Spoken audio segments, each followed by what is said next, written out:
It's the Wilk Report. I'm Michael Wilk, coming to you from Cleveland, Ohio, with really bad congestion from allergies, so please bear with me as I try to answer the question, could Alita Battle Angel 2 still happen? And incidentally, that is also a question that is asked by CBR.com's Anthony Carmuglia. I hope I pronounced that right. And this is from August 10th in CBR Exclusives. Alita Battle Angel has finished its theatrical run, and with star Rosa Salazar eager to play Alita, quote, until her last breath, end quote, there is no shortage of enthusiasm for a follow-up. The film, which ends on a cliffhanger, seems designed to tell a larger story over the course of multiple epic films, but for many fans, the future is in question. Alita Battle Angel did not fail at the box office, but it wasn't a success either, grossing $400.49 million against a $170 million production budget. The film just turned a profit after accounting for marketing costs, but did it turn enough of a profit? And this is actually what did a lot of harm to Batman vs. Superman: Dawn of Justice because of the marketing and distribution costs. But let's go ahead and get back to the article. While the sequel has yet to be greenlit, the question remains if we will return to Alita's 26th century dystopia or if Zalem will remain out of reach for fans of the modern cult classic. Box office grosses can be confusing for the uninitiated. You see a budget of $170 million and a worldwide gross of $400.49 million. And you ask, how could Alita Battle Angel have been anything but a huge success? And this is where people really go wrong because they don't take into account things like inflation and marketing and distribution. In order to measure if a film is a success or not, usually you need to consider the marketing budget, usually unlisted, and how much of the box office money is left for production studios once theaters take their cut. On top of that, international distributors will take a cut of the worldwide box office on top of what the theaters take across the world. To account for this, a film typically needs to make double the production budget in order to turn a profit, and that's actually a little bit inaccurate because very often a marketing budget can be as much as the production budget, so you actually need to make double its total budget in order, or well in excess of its total budget in order to be considered a resounding success, which again is what did in Batman v Superman, because you've got, something like $300 million or $350 million production budget, but you're spending at least that much marketing it because you want to get people to the theaters to go see it and buy in the tie-in merchandise and all that other stuff. So generally, the more you spend making a movie, the more you have to spend selling it. And then, of course, the international distributors take a bigger cut generally than domestic theaters. So even though Batman vs. Superman made something like, $849 million or something like that, it needed to make $1 billion in order to be considered a resounding success. And this is partly why the DC extended universe has been struggling, because they spend all this money making subpar movies that are rushed to theaters and are poorly written and poorly executed, and you wonder why you can't compete with Marvel. So yeah, but here's a clincher though. It needed to gross, Alita Battle Angel needed to gross at least $340 million. It got over $60 million more, so it's considered a soft success. And of course, there is a precedent for a movie being only a soft success and still doing well enough to get a sequel, because Pacific Rim, which was a lot worse as a movie than Alita Battle Angel, it had a production budget of $200 million, grossed $411 million, but and only did something like $101.8 million domestically. So it's still got a sequel and an animated spin-off coming to Netflix, but it turned less of a profit than Alita Battle Angel. So Alita might have gotten enough at the box office to earn a sequel, but there is a counterpoint according to CBR, Warcraft. Now, like Pacific Rim, Warcraft did fare better internationally than it did here at home.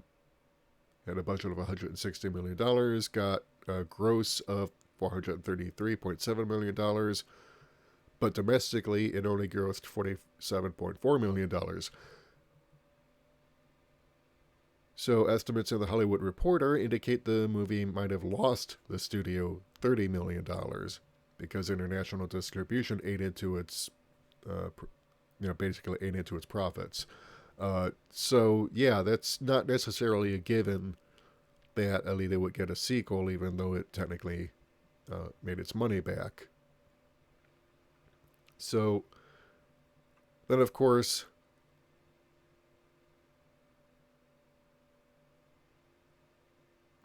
there's the home media sales, because when Alita Battle Angel hit digital on home media, an energetic fan base, well aware of the film's box office struggles, rushed out to support the film by buying the DVDs. It will probably turn Alita into a cult classic on the home media market. Several movies that struggled at the box office found their ground thanks to word of mouth and physical media sales, and that's basically what saved Starship Troopers, because it grossed $121.2 million at the box office against a $105 million production budget. So basically it flopped hard. But, again, home media basically is what saved it. And that's what got it the sequels that it got. So, yeah, so the same thing happened with Pacific Rim. It floundered in theaters, but, again, developed a cult audience on home media. But then, of course, there's the Disney-Fox merger, because Disney might end up prioritizing other projects over Alita. But still, there's James Cameron himself. And, here's why I think the chances of Alita getting a sequel are a little bit higher than you might think. Because there's Avatar 2. And the fact that the Marvel Cinematic Universe is actually winding down. Yeah, it's going into Phase 4, but people were all hyped on Avengers.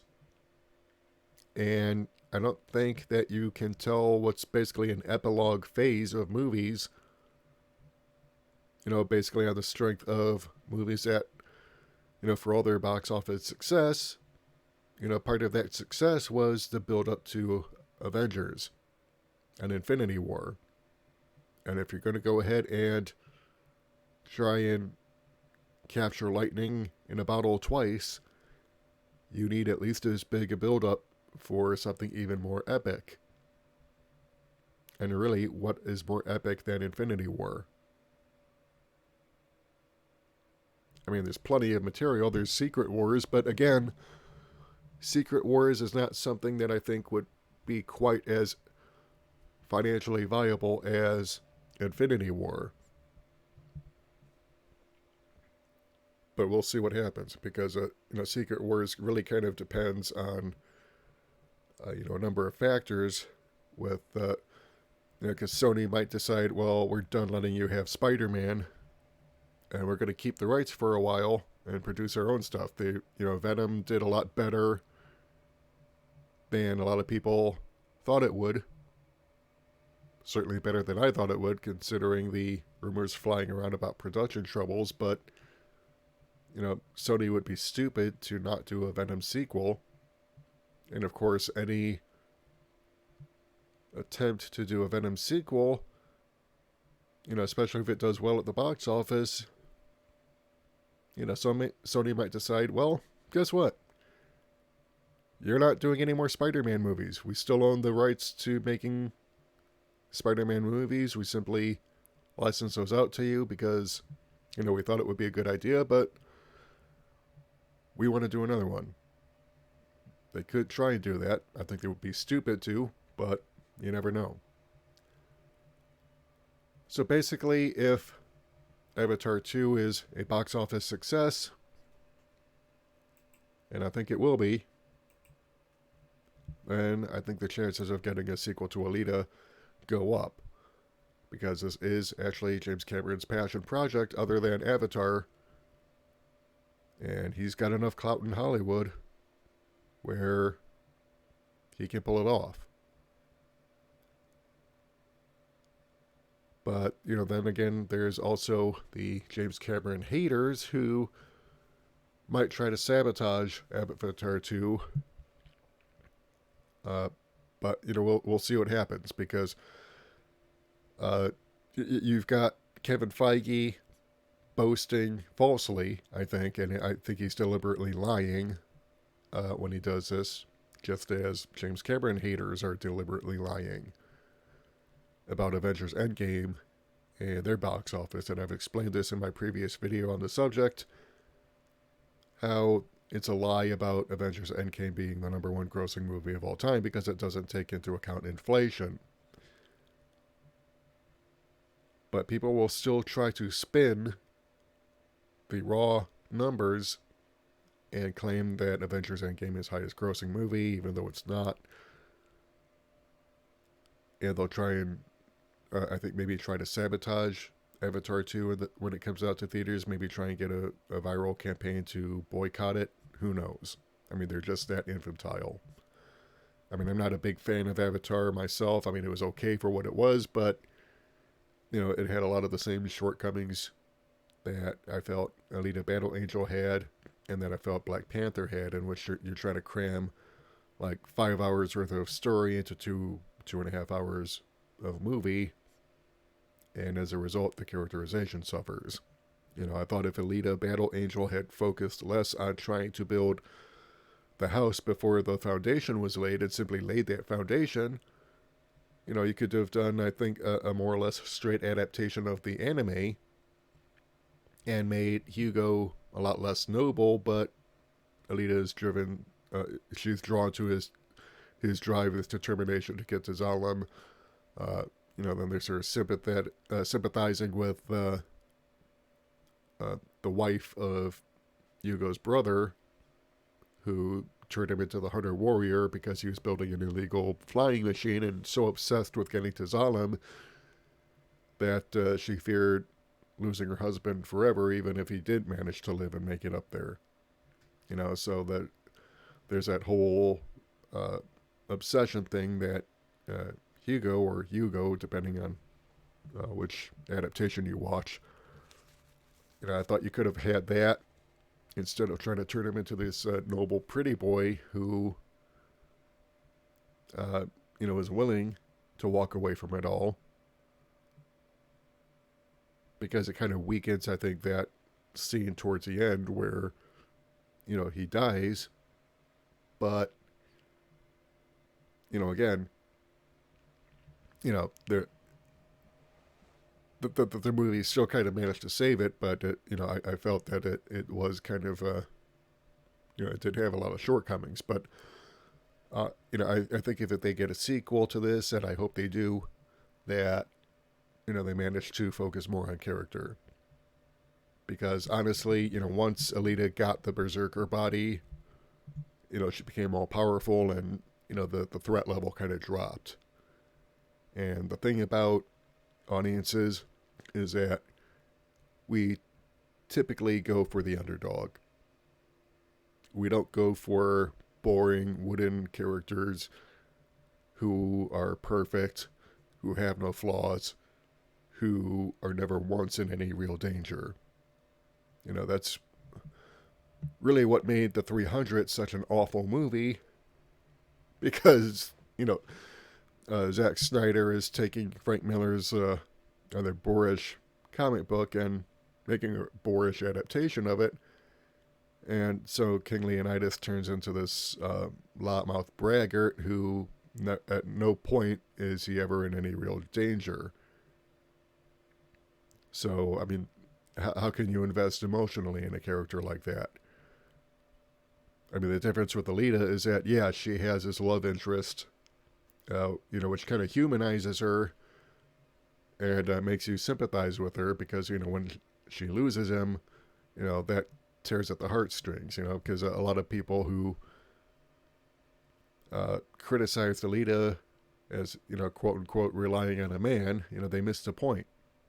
She doesn't need a man. She wants a man. That's the difference. And when she loses him, that affects her on an emotional level and really kind of solidifies her resolve to take down Zalem and the people who run it. And that's the kind of thing you want. You want a character who has these odds stacked against her, who has something to lose. And when she does lose it, that sets her on a path that, she's going to kick ass and take names, but she's going to have problems and struggles along the way. And again, people root for the underdog. So I think if you focus on that kind of aspect and maybe take her down a few pegs so that she's not all powerful and the threats are actually genuine, then I think a sequel will do a lot better. And then, the sequel after that. But if you keep on this thing where it's like, oh no, she can't have any weaknesses, then yeah, you're going to be in trouble. So that's just my opinion. So what do you think? Do you agree? Do you disagree? Do you think I'm full of it? Do you think I am onto something? I want to hear from you. If you like what you've heard and you want to hear more, hit the subscribe button and the bell icon to receive notifications whenever we upload new content. And if you want to help support the channel, keep the lights on, head over to our Patreon or Subscribe Star page. We can't do this without you. Until next time, this is Michael Wilk for the Wilk Report, saying take care, good night, I'm out to go get some allergy medication. Have a good one, ladies and gentlemen.